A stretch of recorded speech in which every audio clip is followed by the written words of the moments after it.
Man,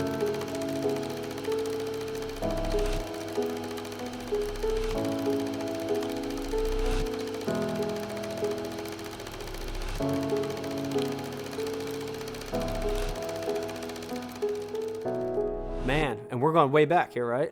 Let's go back. Let's go way back. For me, it started as a love for fishing in general, and it's interesting, because here I am so wrapped up into the bass world that when I look back at it, it started as a love for fishing, Man, some of my earliest memories are being outside with a fishing rod in my hand.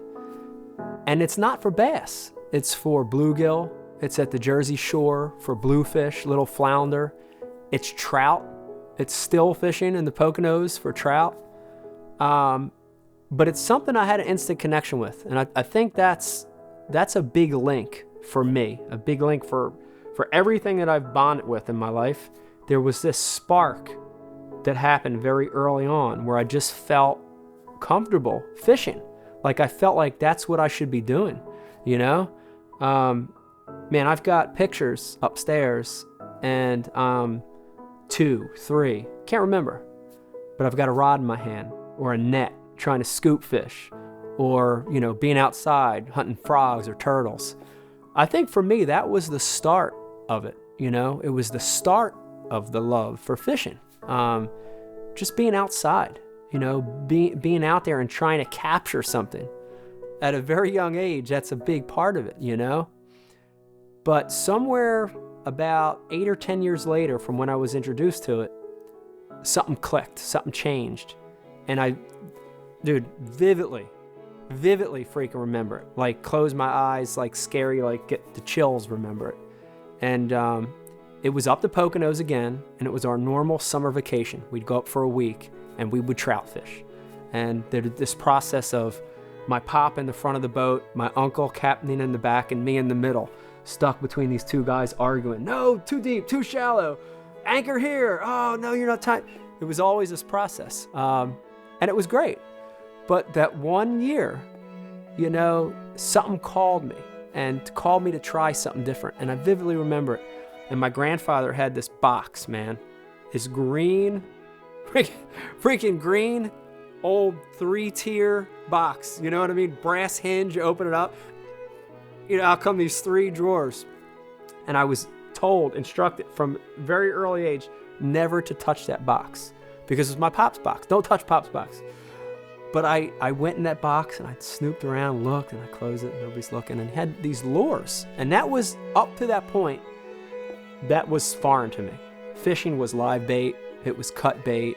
It was, if it was a lure, it was trolling. That's something my uncle tied on for me. But all of a sudden in this box, it almost possessed this magical quality of these shiny things, carved things. And that was like exciting, And vividly remember that year going in there and pulling out one of those and kind of quick looking around, shutting the box, going out and putting on the rod I've been using for trout fishing. So that's a split shot, a barrel swivel with a snelled eagle claw on it. Take the snelled eagle claw off, pinch off the split shot with the little ears, and I put this lure on. And it's a 9S Rapala floating minnow. No idea what to do with it. Still kind of wondering what's going on, looking behind me, make sure my pop's not there, my uncle's not there. And I walk out to the dock and cast that thing. Push button, spin cast still. Not even using spinning or bait casting yet. Push that spin cast, chuck it out there, and just watch this thing hit the water. Ripples go out from it. Just kind of like, wow, that was cool. In itself, that was cool. And then I just start reeling this thing. And this amazing action. Something I've never seen. Up to this point, it's been bobbers, and it's been split shots and bait. And now all of a sudden, here's this thing that was so cool looking. And it's got motion and action. And I stop. And that thing popped back up. Boom. And created more ripples. And I'm like, man, that's so cool. And just as I was ready to crank it again, dude, that is the moment that hooked me. I can see it. I can still freaking see it all these years later. And reeling that fish in. And the jump and the fight, and finally swinging on the dock. It's only a 2.5 pounder. Swinging it on the dock. Out of my mind crazy, because it's the biggest, craziest fight I've ever had in my life up to that point. And that's the moment that hooked me. I think a lot of people have that same story. But when I look back on it, that's what really hooked me in the sport. For sure, that moment. But, you know, it ties into why I still think I love it today. You know, why I'm as passionate now as I was when I was 10. And it's that process. You know, if you think back at that process, it was the same. I didn't have as much knowledge, but it was the same. It was taking something that's artificial, making it look real. And it's that puzzle of tweaking it through colors, action, movement.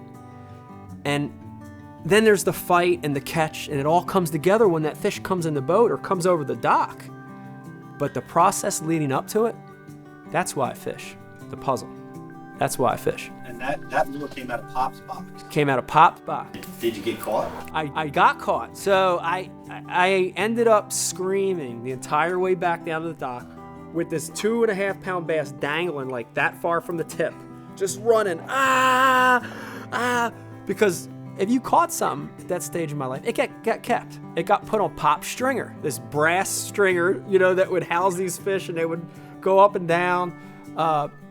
But so when I first got back, you know, they thought somebody died. They didn't know what happened. And I think Pop was kind of like mad when he saw that there's that Rapala, there's that 9S floating minnow that's his. And he was kind of like, but then he saw the fish and he saw my face and he kind of forgot about it, you know?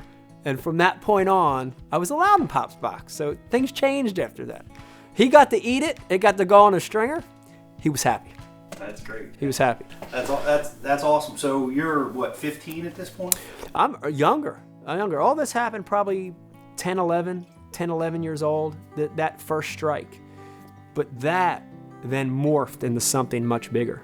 But, you know, now it's this thing where we really realize, I think at that age, there's this core group of guys that have this same passion. And it freaked me out because when it happened, I thought I was the only one in the world. But then I realized my buddy Tom loves fishing, and my buddy Brian, and my friend Dave. And all of a sudden, we kind of get this band of friends together to scheme on which mom could take us to the lake. You know, it's always these rides, a ride to Woodbury Lake, a ride to Almanesson Lake, and drop us off, you know? And that really, I think, over the next couple of years was the process. The same bait, you know, maybe starting to learn a few more, fishing around the house, but it always being front and center. But now all the while, fishing's still there. And fishing's getting more technical now. You know, it went from when I'm 10, 11, 12, there's only one bait and one line, and you put it on a brass swivel and you fish it on a spin cast, to now all of a sudden my buddy Dave is fishing a baitcaster. What the heck's that?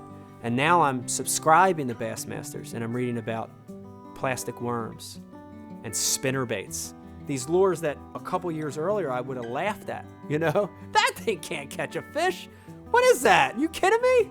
Fish is not going to hit that. But now it became, wait a minute. They're catching fish on that bait? You can actually pattern fish? There's a way to actually put a mental thought process into this and not make it luck? Then it really started to keep advancing for me. And to have that group of friends there, we all kind of pushed each other. And we didn't know at the time. We were just hanging out, you know? But they were peers pushing each other into new directions in the sport. And that was the next big phase for me.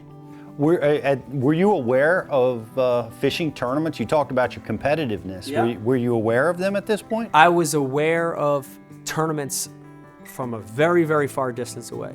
I was aware of them enough to know through reading Bassmasters and watching TNN on Sundays that there was this thing called professional fishing. And, you know, at that time, you compare it to anyone that's 12, 13, 14. When you love to do something and you see somebody doing it at the highest level and getting paid for it, you're like, oh my God, How cool would that be? How amazing would that be to do it? So at that point, it was very much this far distant thing that I couldn't touch or feel, but knew it existed, and kind of started that, man, wouldn't that be cool to do that for a living? So it was there, but that didn't materialize till years later when I graduated high school, where I actually started thinking about competing myself.